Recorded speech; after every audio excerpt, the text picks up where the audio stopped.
cannot figure out how to get online in this house.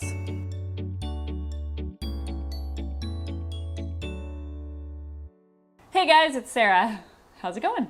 I'm back down in San Diego again. I'm interviewing some folks for the college audition program I'm working on, which is super exciting. In the meantime, I have the next post for you.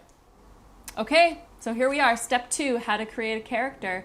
If you haven't watched part 1 of the series, go back and do that now. It'll help you. Because now you have an understanding of where to start and you're ready to play. Now, here's the most important thing. There is definitely not one perfect or right way to create a character, and I'm sure that you will find that it's going to change for you every character you work on. It's going to be a little different every time.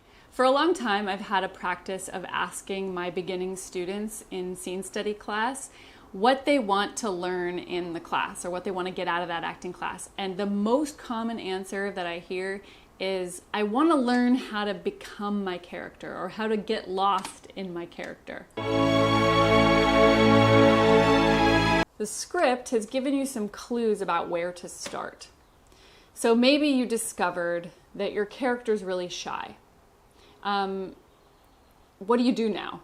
So you have to make this shyness come off when you're playing this person.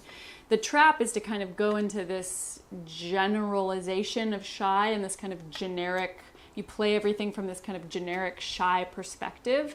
And then the problem is that the scene becomes boring to watch because it's just sort of inactive and general. And we don't want general in our acting, right? We want it to look like real life. We want the audience to believe us. So let's talk about the idea of working from the inside out, as well as the idea of working from the outside in. Let's start with the inside, the internal life of your character. If I knew that my character was painfully shy, I would first look at why. If it doesn't say in the script, you're going to make it up.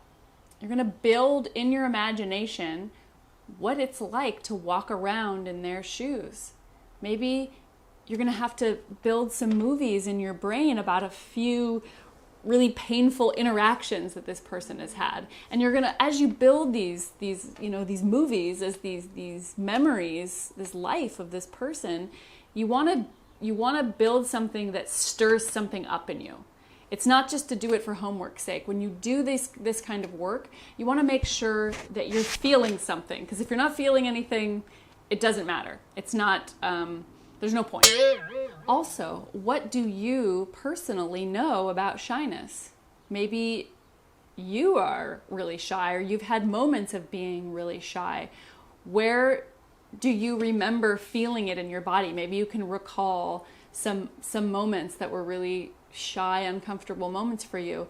Try to recall the sensory reality of that, where you felt it in your body, any sounds, any smells, all of that stuff will help you. So that's an example of working from the inside out. Now, how might you work from the outside in, also using shyness as an example?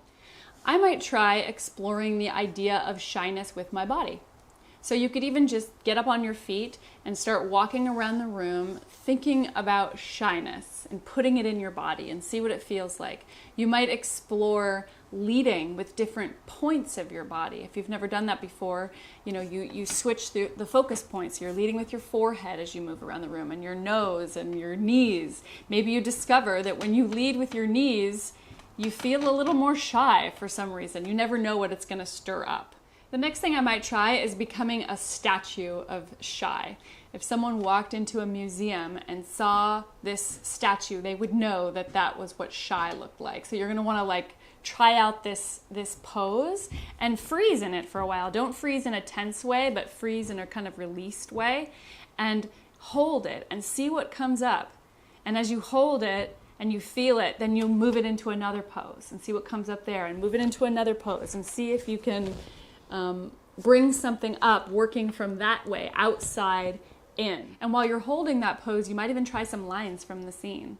Another really fun way to work from the outside in is with costume.